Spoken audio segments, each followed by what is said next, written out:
That's what we want. We want to have this idea of that there are challenges in the world, but Advent means beginning, that there are chances here for new beginnings. Chances here to move in ways that we may not have even considered before. And ready for this? This is not the first time in world history this has happened.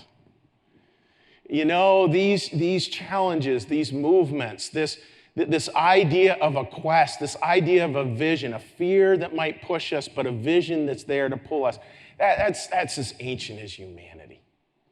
Because isn't it fascinating, the very holiest of holiest pieces, like Chill's even saying that, folks, like the holiest of holiest pieces, the core, the heart,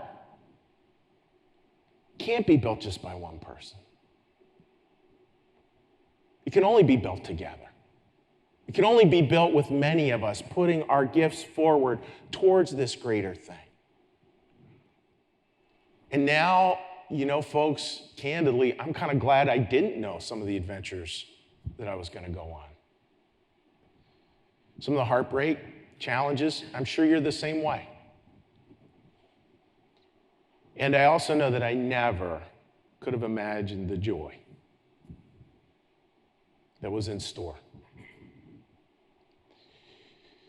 So that idea of adventures, like adventures, this whole series of Better Venture, this whole idea of movement is so incredibly important. And in that idea that our life wants to fix things, you know, but that's not what God offers. God doesn't give us that gift of like life that is fixed. He gives us life that is filled with healing and hope and compassion and love and challenge and grace, which is a much better ride anyways. That our lives, those things that are most, that we know, that you know, it's why you're watching right now, that you know are most important in life, you know those things are true. You know they've always been true. And of course, that truth will grow and evolve into deeper and deeper, richer and richer, higher and higher layers of meaning. But the core truth is still always there, and the core truth just moves with us through our lives. And yeah, it was true then, and it's true now, and maybe I didn't understand it quite as well then, but it still was the same truth. It still was the same thing. And so it ends up this beautiful collection of you and them, fixed and moving. I would preach on this. We're not alone. We're not alone. I mean, I think that is the message. We are not alone. God is with us in our lives. God is with us in these challenges. God is with us in these times. He's with us as well in the huge opportunities, folks. Huge opportunities that are in front of us. So it's not about a this. It's about a this. It's about falling in love with God and other people. And seeing where that adventure takes us. What are the options there? I love the idea as we enter these adventures. This is a beautiful line from Deuteronomy 31. Be strong. Take courage.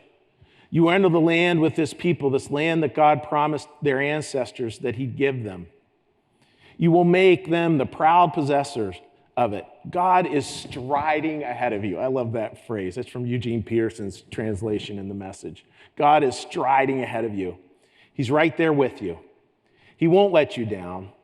He will not leave you. He will not leave you. Bible ends. Behold, I am with you, even to the end of the age. Don't be intimidated. Don't be afraid. And the other line I wanted to share is one of my favorites from the Talmud. Now, Talmud is part of the sacred canon of the Jewish faith, and it's this incredibly powerful line. And I'm going to ask you to really try as best as we can, just full body listening on this, because there's so much wisdom in this quote from the Talmud. The day is short. The task is difficult. It is not our duty to finish it. And I love this last line. But we are forbidden not to try. But we are forbidden not to try. Not suggested. We are forbidden not to try.